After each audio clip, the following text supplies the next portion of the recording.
As a continuation of the things we should and should not do in ERLC, I'm bringing you this epic video which will serve as a guide for players of all levels. Whether you're new, have been around the block, or have been here long enough to be a paid access subscriber, I promise you will find something on this list to spark your mind. Join me as I go over the top 10 things every player should avoid in emergency response Liberty County.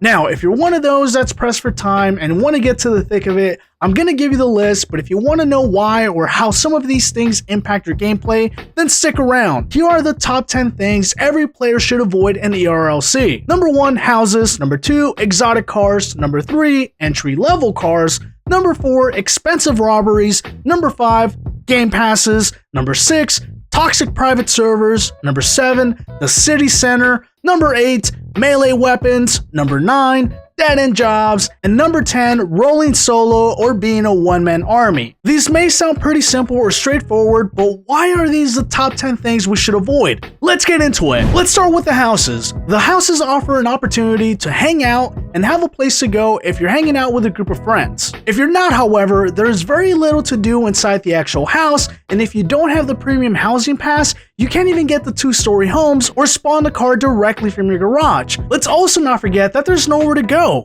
This means that if you're a criminal on the run, you can't go hide inside your house. The search helicopter will still be able to find you, your wanted level will not decrease, so you're basically a sitting duck waiting for SWAT to make entry into your house.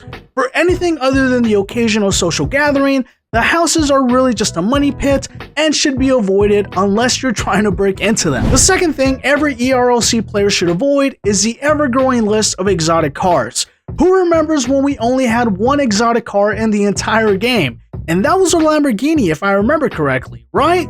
Let me know in the comments below if I'm right or wrong. But today we have a handful of exotics and each new vehicle is as awesome as the previous one. Don't get caught up trying to buy every single exotic and don't get caught up trying to collect them all. This can get very expensive very fast. Ask me how I know later. Instead, I suggest you focus on one that you really like and work towards saving up your in-game cash to buy it. And if you're asking, Zany, which one should I buy? Honestly, it doesn't matter.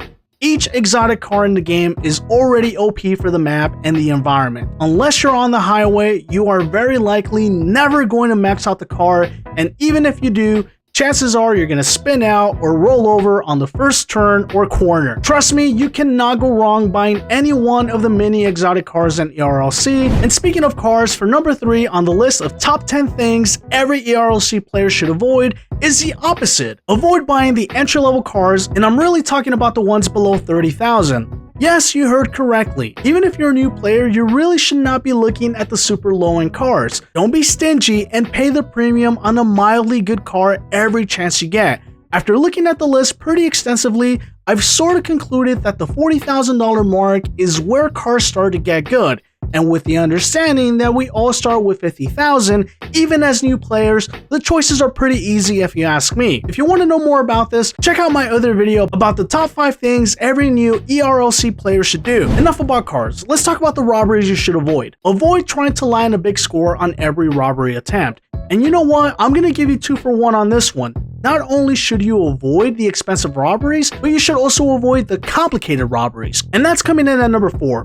What are expensive robberies? Well, ranked strictly by the cost of the tool, the drill or the jewelry store robbery is the cheapest one to undertake. So this means that you should really be avoiding the house and the bank robberies at all costs, especially if you're a solo player. And these are also complicated robberies because if you think you're gonna rob the bank on your own in a crowded server, you are probably mistaken. Wrapping that up here, if you're not good at the lockpicking minigame, both the home and bank robberies can get real expensive real quick. And number 5 are the game passes.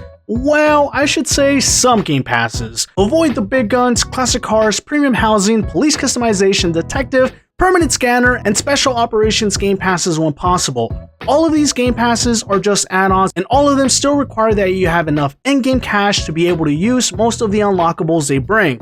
If you really want to spend your Robux wisely, buy the Instant Fuel Game Pass, the Unlawful Upgrades, or the SWAT team game passes. Why? Because the instant view game pass will always get you out of a bind. The unlawful upgrades gives you a 25% increased reward for all robberies, and the SWAT team game pass gives you access to the coolest tools and vehicles available in the law enforcement teams. The sixth thing every emergency response Liberty County player should avoid is toxic servers.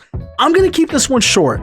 You'll know you're in a toxic server when the players get away with calling for a mod for everything. Another indicator is never ending shoulder to shoulder, and finally, you'll know you're in a toxic private server if the mods are quick to kick people and unfairly stack offenses just to get you out.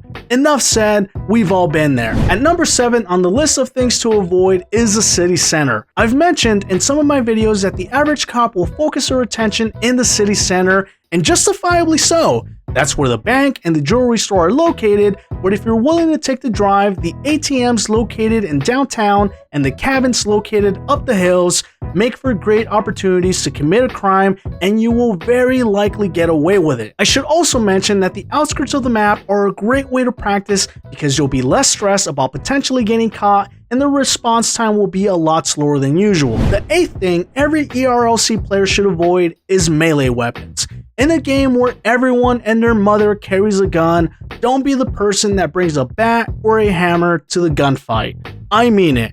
I understand they're cool, and I understand they serve a purpose for those of us that might be on a budget, for whatever reason, but anyone, even new players, should have no problem affording the basic weapons offered in ERLC. Save your money for something else. With number 9 now, perhaps the most important one on this list, avoid dead-end jobs.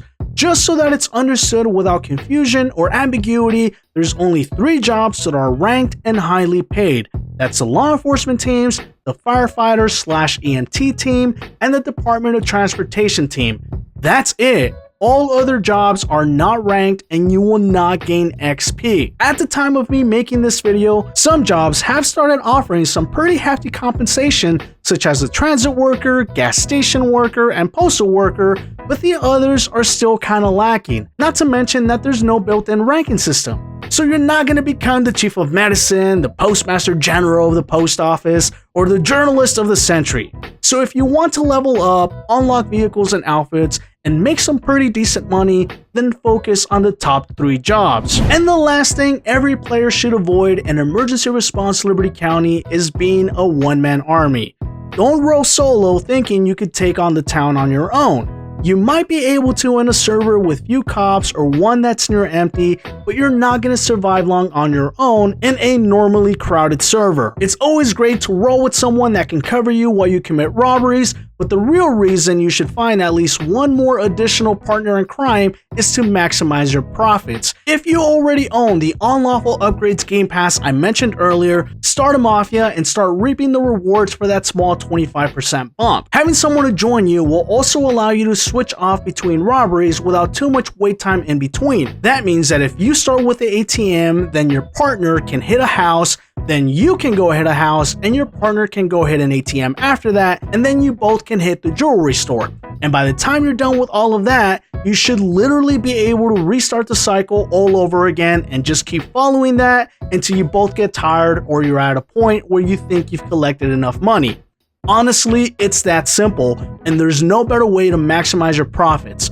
Trust me, avoid going solo whenever possible. Alright boys and girls, in the comments below, let me know the things you avoid in ERLC. What are the things you absolutely stay away from? Don't forget to like, comment, and subscribe, and until next time, long live the Zanies.